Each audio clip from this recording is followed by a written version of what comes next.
Bom dia, gente. Olha só essa torta de frango de liquidificador com queijo.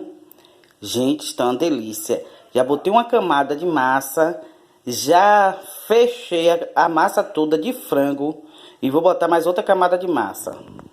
Botei mais frango para fechar e vamos para a massa.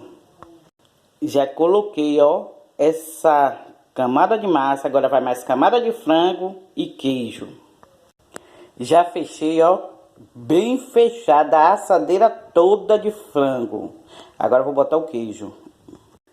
Botei queijo e a última camada de massa. Agora vai pro forno. Pronta.